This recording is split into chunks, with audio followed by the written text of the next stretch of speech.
There are certain fights where the matchup is so fascinating that you almost have to throw the rankings, the records, the hype out the window. Islam Makhachev versus Ian Garry is one of those fights. On one side, you have Islam Makhachev, one of the most dominant grapplers in modern MMA, a former lightweight champion who moved up to welterweight and captured the UFC title. On the other side, you have Ian Garry, one of the tallest, longest, and most technically sophisticated strikers in the division. And that's what makes this fight so interesting, because at first glance it looks simple. Islam wants to get his hands on Ian. Ian wants to keep Islam at the end of his punches, but when you actually break down the matchup, there are layers to it. The biggest question isn't simply, can Islam take Ian down? All right, we already know Islam can wrestle. That's not a question. The question is whether Islam can consistently get through Ian's length and movement without giving Ian the opportunities he needs to win rounds at range. And on the other side, the question isn't simply, can Ian stop Islam's takedowns? It's whether Ian can maintain enough distance, discipline, and activity for 5 rounds without eventually getting trapped against the cage. So let's break down exactly what makes this matchup so fascinating.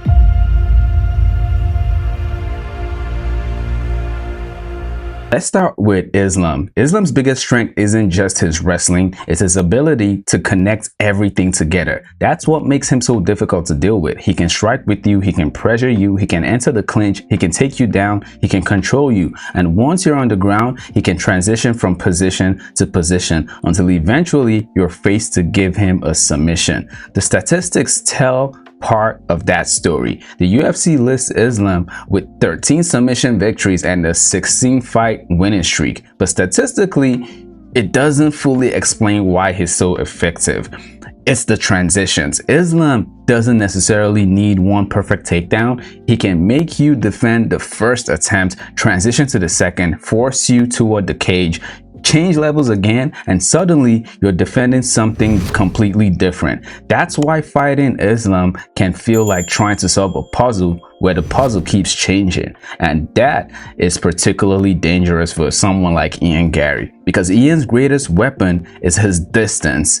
Islam's job is to take that distance away. But Islam isn't unbeatable, all right?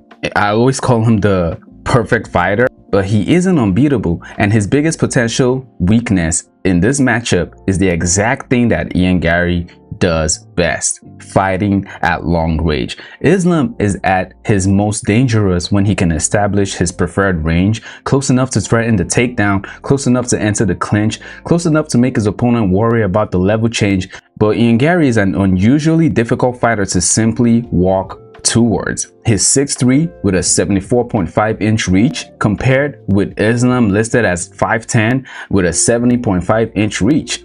That's a significant physical difference right there. And it matters because Ian doesn't just have long arms, he knows how to use them. All right, it's not a waste. Ian likes to control distance, move laterally, use straight punches and kicks, and make his opponent reset before they can establish their offense. And that's important because against Islam, you don't want to simply be tall. You want to make Islam fight at the end of your range. And that brings us to Ian's biggest strength. It's not necessarily knockout power. The guy barely has finishes. It's the distance management. Ian is extremely comfortable fighting at that space where his opponent can see him but can't easily reach him. That's a nightmare for a wrestler because every time Islam steps forward, Ian can potentially punish the entry. A jab, a straight right, a front kick, a high kick, body kick, a step out, a lateral movement. And now Islam has to start his attacks all over again. Ian's length gives him more room to work with,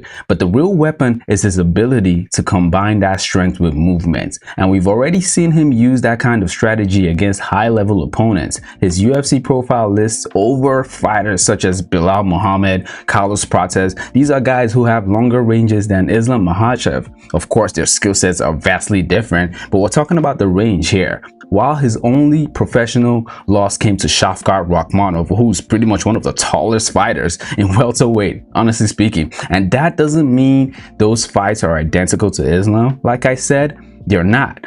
But They show that Ian is comfortable operating in a tactical, decision-oriented fight where distance and positioning are extremely important. Now, here's where this matchup gets really interesting. Ian's biggest weakness isn't simply his takedown defense. It's what happens after Islam gets close, because there is a huge difference between stopping a takedown in open space and preventing Islam from getting to you into a prolonged grappling sequence. If Ian gets back towards the cage, the geometry changes.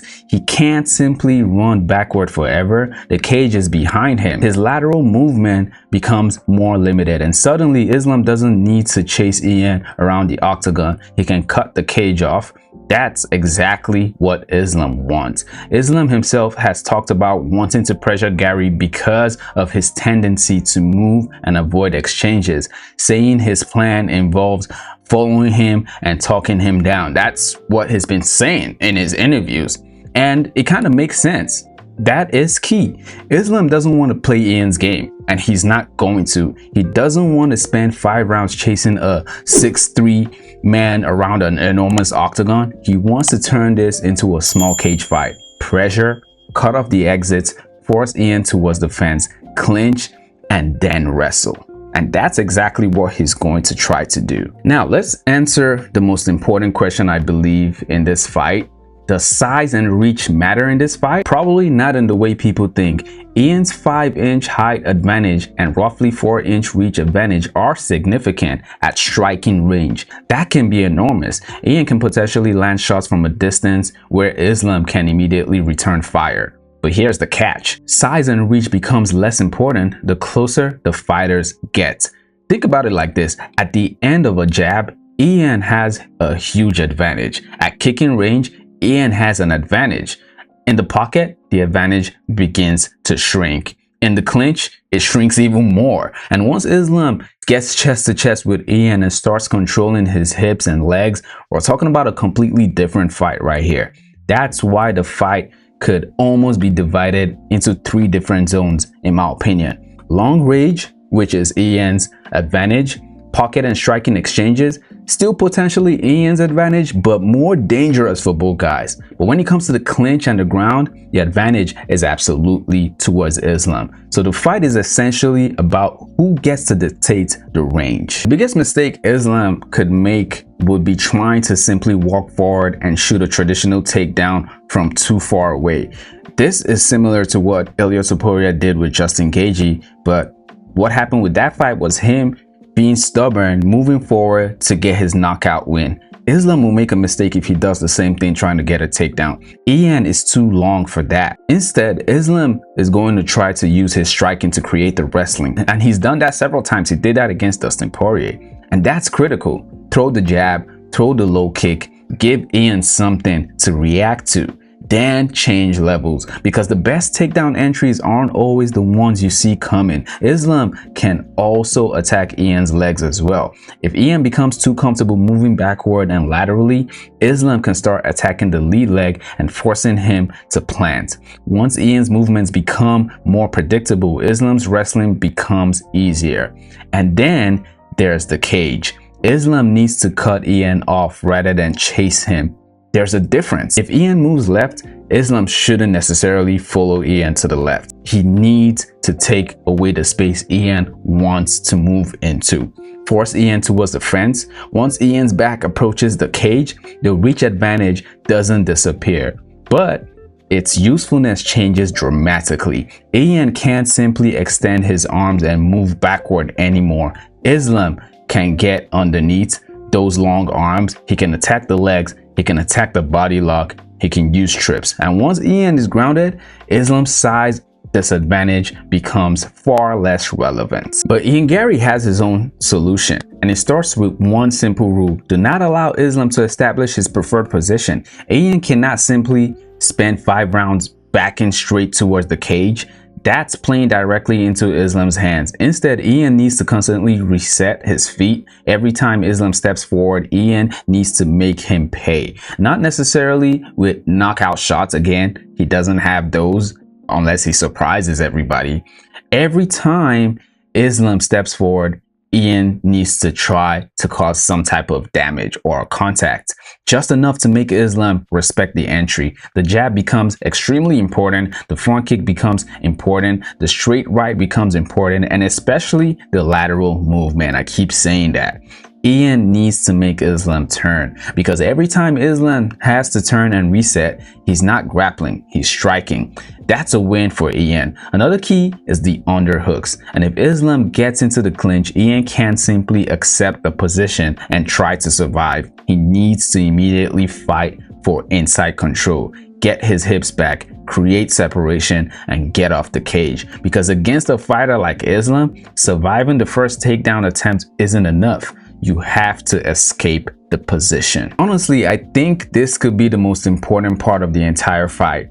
The cage, the octagon, because both fighters have a completely different relationship with it. For Ian, the octagon is dangerous. For Islam, the octagon is a weapon, and that's different. If Ian is in the center, his height and reach becomes extremely valuable. He has room to move, he has room to kick, he has room to circle. He can force Islam to cover a lot of distance, but if Islam gets Ian back near the fence, suddenly Ian's greatest weapon, movement, becomes limited, and that's where Islam's pressure becomes terrifying.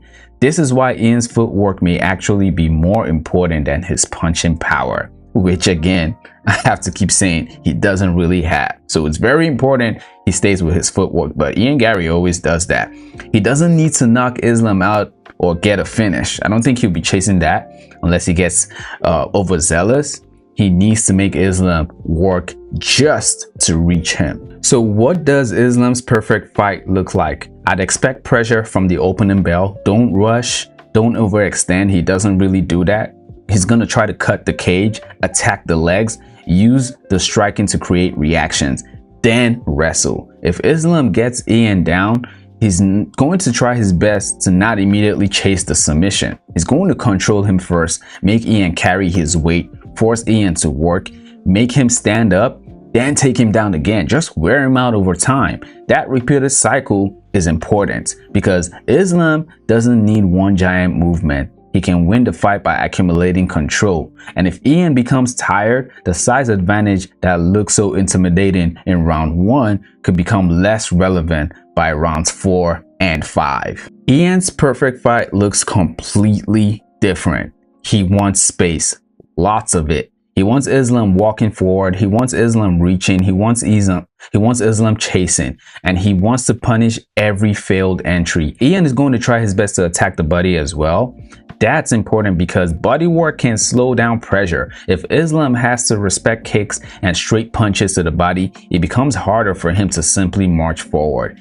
Ian also needs to avoid getting emotionally involved in the fight. That's a huge part of this matchup. He cannot get frustrated if Islam isn't engaging at range. He can't chase Islam looking for a big moment, because if Ian starts chasing, he could be the one walking into the wrestling game.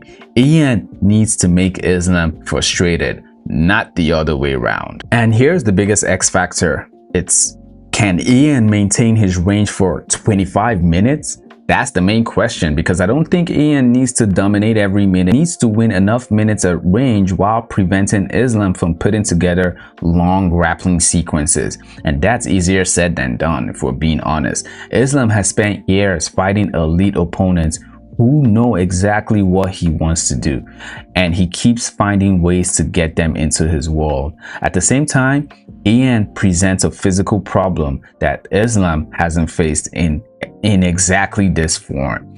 A 6'3" fighter with a long reach, intelligent movement, and the willingness to fight a low-risk tactical fight. That's why I don't think size is the deciding factor in this fight.